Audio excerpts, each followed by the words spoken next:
नमस्कार। मैं वीके शास्त्री अपने चैनल के माध्यम से आप सभी दर्शकों का बहुत बहुत स्वागत करता हूं। आज का ये वीडियो मेरे रूटीन के वीडियो से कुछ हट करके है, कुछ अलग है, क्योंकि आज मैं इसमें चर्चा करूंगा ख़राब राहु को कैसे ठीक करें। राहु एक ऐसा ग्रह है जिसका ठीक रहना बहुत ज़रूरी है, क्योंकि राहु ही वो ग्रह है जो हमें वो सब कुछ दे सकता है जो हम पाना चाहते हैं। लेकिन राहु अगर ख़राब हैं तो आपके जीवन में तरह तरह की समस्याएं पैदा करेगा। अचानक से स्वास्थ्य खराब हो जाएगा, अचानक धन हानि करा देगा, धोखाधड़ी चीटिंग होगी आपके साथ, गवर्नमेंट से जुड़े हुए कार्यों में आपको असफलता मिलेगी, कैरियर में अप डाउन्स देखने को मिलेंगे। ख़राब राहु आपके रिलेशंस को ख़राब कर देगा, बनते बनते काम अंत में जाकर के बिगड़ जाएंगे। मन में चिंता, अनजाना भय, डिप्रेशन जैसी स्थितियां बनेंगी। लाख कोशिश करने पर भी सफलता न मिलना, ये सब समस्याएं आपके जीवन में आती हैं। और अगर राहु अच्छा हुआ तो आपको अचानक से वो सब कुछ मिलना शुरू हो जाएगा जो आप जीवन में पाने के लिए प्रयासरत हैं। जितना आप सोच रहे हैं, जितना आप चाह रहे हैं, उससे कई गुना ज़्यादा आपको राहु दे सकता है अगर अच्छा हुआ तो कैसे राहु को अनुकूल करें, कैसे राहु के लाभ ले पाएं। आप लोगों के अक्सर कमेंट्स आते हैं कि राहु का ये उपाय किया, वो उपाय किया, लेकिन कोई लाभ नहीं मिला। तो आज मैं आपको बताने जा रहा हूँ कि कोई उपाय किए बिना ही आप अपने घर में थोड़ा सा सुधार करके राहु को अच्छा कर सकते हैं। इसके लिए आपको मात्र एक दिन अपने घर पर फोकस करना होगा। राहु की नेगेटिव एनर्जी समाप्त होगी और राहु सकारात्मक फल आपको देना शुरू कर देंगे। ये आजमाया हुआ उपाय है, बहुत कारगर है।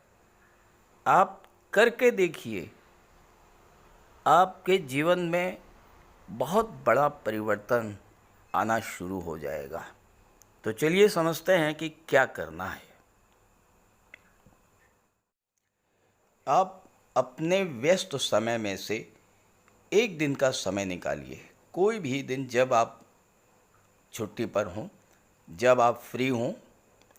अपने घर के एक एक कोने का निरीक्षण कीजिए, एक एक कमरे को बहुत ध्यान से देखिए। सबसे पहले टॉयलेट में आइए। राहु का निवास टॉयलेट में होता है।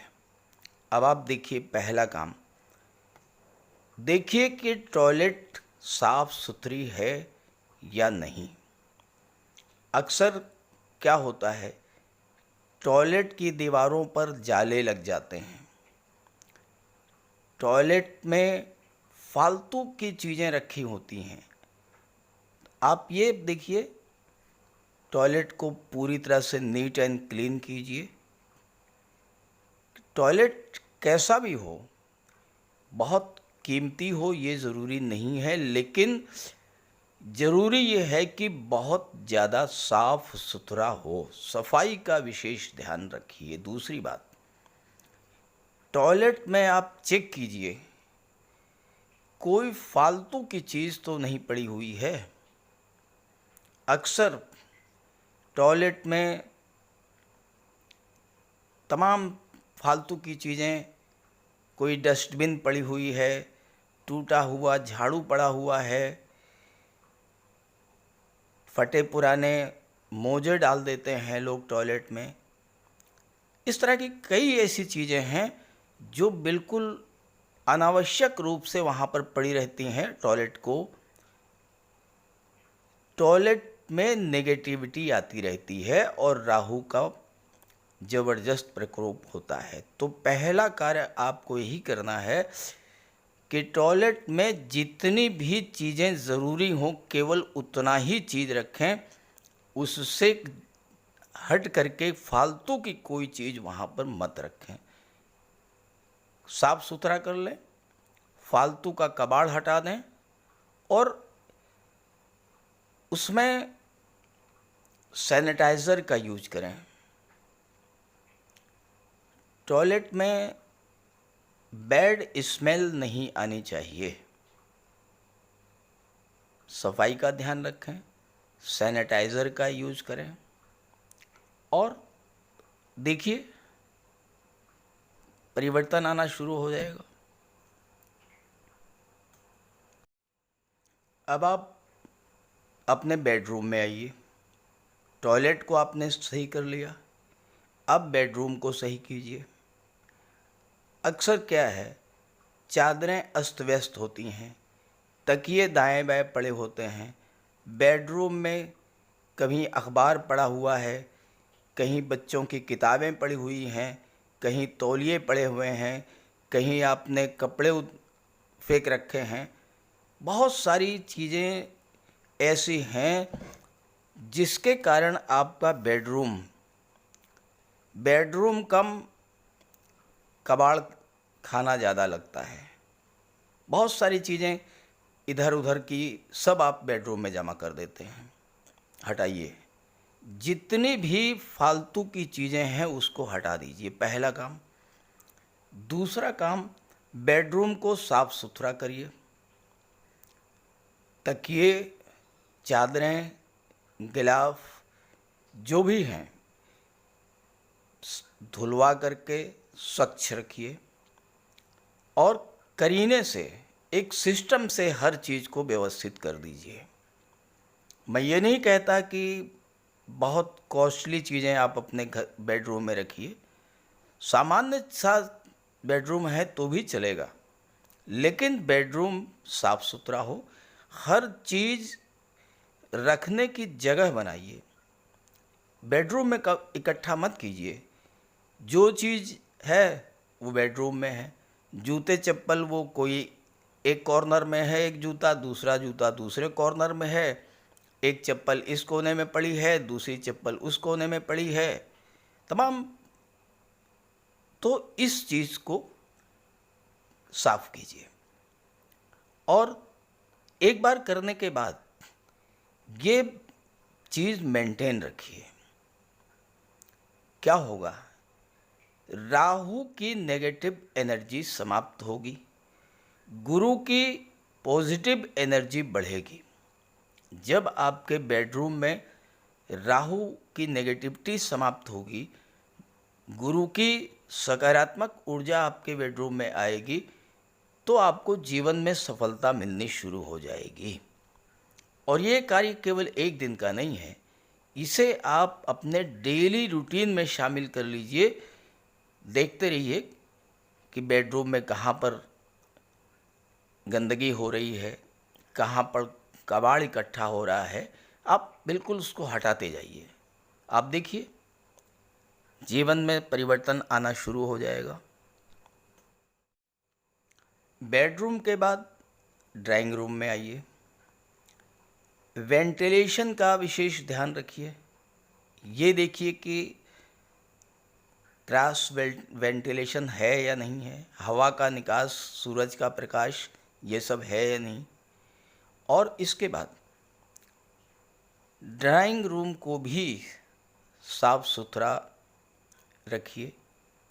क्या होता है कि ड्राइंग रूम में भी आड़े तिरछे सोफ़े पड़े हुए हैं, कुर्सियां दाएं बाएं पड़ी हुई हैं, सोफ़े पर जो कवर है वो उल्टा सीधा लगा हुआ है, कुशन्स हैं वो बेतरतीब तरीके से रखे हुए हैं, सेंटर टेबल है तो सेंटर टेबल को जो है वो सामान रखने की जगह बना ली गई है, तमाम फालतू की चीज़ें उस पर रखी हुई हैं।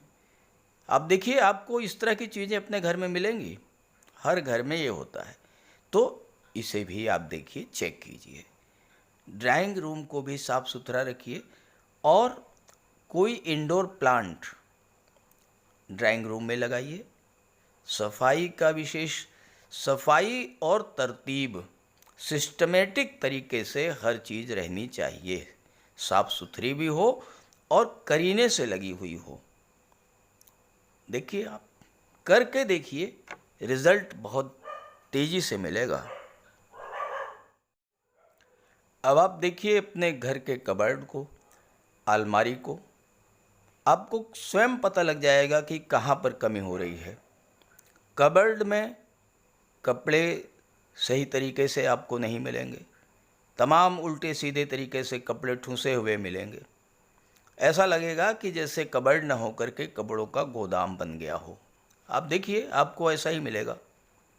तो कबर्ड को भी सही कीजिए, अलमारी को भी सही कीजिए, साफ़ सुथरे प्रेस करके हैंगर में टंगे हुए लगाइए कपड़े। आप जो भी चीज़ें आपके घर में हैं, चादरें हैं, तकिए हैं, गिलाफ हैं, सबको एक सही तरीके से करीने से तह करके लगा करके अपने कबर्ड में रखिए। अपनी अलमारी को चेक कीजिए। आपकी अलमारी में बहुत सारी फाइलें, बहुत सारे कागज़ बेतरतीब तरीके से पड़े होंगे और आप ये समझ लीजिए, जहाँ पर भी सिस्टम नहीं है, जहाँ पर कबाड़ है, जहाँ पर कूड़ा है, जहाँ पर गंदगी है, वहीं पर राहु है। राहु आप हटा देंगे, नेगेटिविटी समाप्त हो जाएगी। अब देखिए, जीवन में परिवर्तन आना शुरू हो जाएगा। लास्ट में आप देखिए, जब आपने घर की सफाई कर ली, अब आप देखिए कि आपके घर में कितना ज़्यादा फालतू की चीज़ें और इलेक्ट्रॉनिक आइटम्स, ख़राब इलेक्ट्रॉनिक्स आइटम में राहु रहता है। इलेक्ट्रॉनिक्स आइटम्स खराब, राहु खराब। कंप्यूटर खराब, लैपटॉप खराब, मोबाइल खराब, घड़ियाँ खराब, जो भी इलेक्ट्रॉनिक आइटम्स हैं, कोई भी इलेक्ट्रॉनिक कबाड़ घर में मत रखिए। जो इलेक्ट्रॉनिक आइटम्स ख़राब हो चुके हैं, तुरंत उसको रिपेयर कराइए, या तो रिपेयर कराइए या तो हटा दीजिए। घर को कबाड़ खाना बना करके मत रखिए, क्योंकि यही कबाड़ खाना, यही कबाड़ जो है, ये राहु को इनवाइट करता है, राहु इन्हीं में रहता है और फिर आपको ख़राब फल देना शुरू करता है। आप भागते हैं राहु के उपायों की तरफ। जहाँ पर राहु आपको नेगेटिव फल दे रहा है, जहाँ पर आपको घर में राहु बैठा हुआ है, उसे आप हटाने का प्रयास नहीं करते हैं, उपाय करते हैं, उपाय आपके निष्फल हो जाते हैं, क्योंकि जो मुख्य जगह है, मुख्य बिंदु है, उस पर आप फोकस नहीं कर रहे हैं। ये मेरा आजमाया हुआ उपाय है, बहुत से लोगों ने इस उपाय को किया है। अपने घर में ही परिवर्तन करके, थोड़ा सा सुधार करके, थोड़ा सा साफ सफाई करके, और देखिएगा आप, और 1 महीने बाद कमेंट करके बताइएगा। मैं आज कमेंट करने के लिए नहीं बोल रहा हूँ, लेकिन 1 महीने बाद आप कमेंट करके बताइएगा, आपके घर में, आपके व्यक्तित्व में, आपके वर्किंग में, आपके वेल्थ में, रिश्तों में, स्वास्थ्य में सुधार आया या नहीं। तो इस कार्य को कीजिएगा और अपने साथियों को भी, मित्रों को भी ज़रूर शेयर कीजिएगा, ताकि उन्हें भी लाभ मिले। नमस्कार।